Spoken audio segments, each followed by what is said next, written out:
So today, what I'm going to do is talk about 5 behavioral science principles just to help paint a colorful picture for you. There's many more where these come from that I use time and time again during my time at the White House that I think is particularly relevant for the set of conversations that you've been having over the course of the day.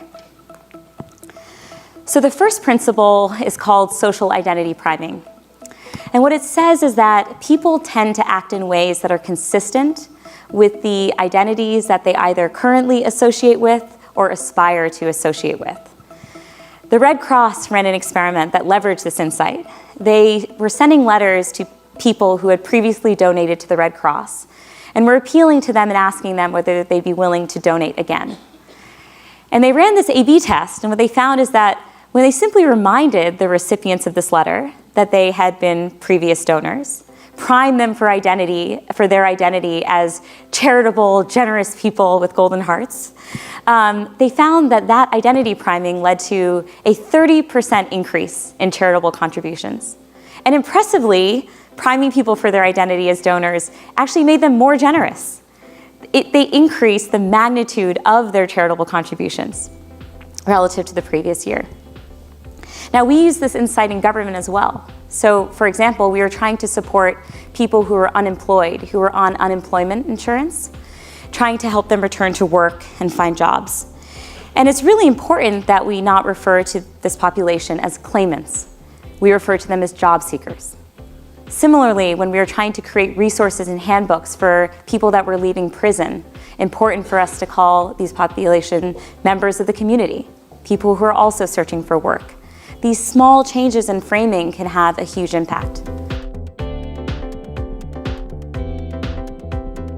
And so what I realized is, okay, as a sole behavioral scientist, I can try and contribute as much as possible over these next few years. But what I really want to do is actually build out a new institution in government, build out a team of behavioral scientists who can work across the government, help on issues like veterans, retirement savings plans, helping low-income students apply to college and get access to financial aid, making sure that it's easy to understand student loans with the Department of Education, right? That space.